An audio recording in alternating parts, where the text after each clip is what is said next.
মানসিক দুশ্চিন্তা, মানসিক চাপ কখনোই শরীরের জন্য ভালো না এবং আত্মিক জীবনের জন্যও ভালো না। এবং বাইবেলে এই মানসিক দুশ্চিন্তা, মানসিক চাপ কমানোর জন্য কিন্তু ঈশ্বরের বাক্য আছে। এবং সেই বাক্যগুলো কিন্তু আমাদের জানা উচিত, যা আমাদের হৃদয়কে শক্তি দেবে। গীতসংহিতা 94 যেমন লেখা আছে, আমার হৃদয়ে যখন চিন্তা বৃদ্ধি পায় বা ভাবনা বৃদ্ধি পায়, তখন তোমার দেওয়া সান্ত্বনা আমাকে স্বস্তির রাখে।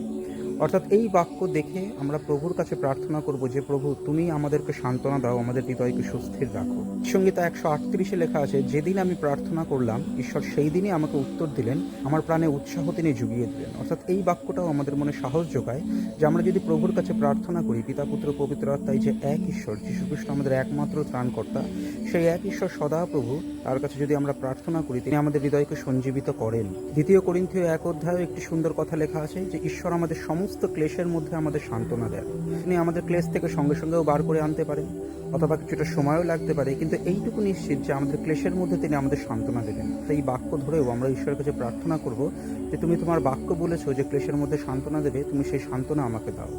এছাড়া 2 করিন্থীয় 12 অধ্যায় পৌলের একটি ঘটনা দেখতে পাই, যেখানে পৌলের মাংসে এক কণ্টক, মানসিক কোনো রোগ বা ব্যাধি তার হয়েছিল, এবং সেই সময় প্রভু যিশু পৌলকে বলেন যে আমার অনুগ্রহ তোমার পক্ষে যথেষ্ট, এবং দুর্বলতায় প্রভু যিশুর শক্তি আমাদের মধ্যে সিদ্ধিপ্রাপ্ত হয়। অর্থাৎ আমরা যখন দুর্বল হই মানসিকভাবে বা কোনোভাবে, তখন কিন্তু যীশু খ্রিস্টের শক্তি আমাদের ভিতরে সিদ্ধি পাচ্ছে। এটা যদি আমরা মনে রাখি, তাহলে আমাদের হৃদয় কিন্তু আশ্বস্ত হয়।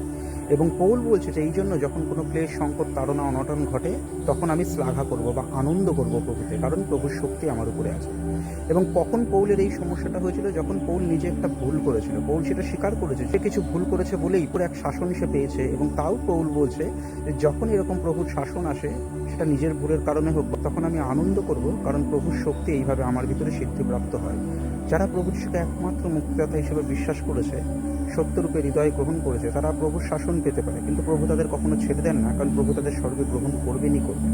এই বাক্যগুলো ছাড়াও বাইবেলে আরও অনেক বাক্য আছে, যেগুলো আমাদের হৃদয়কে আশ্বস্ত করে, আমাদের শান্তি দেয় যে প্রভু আমাদের সাথে সবসময় আছেন।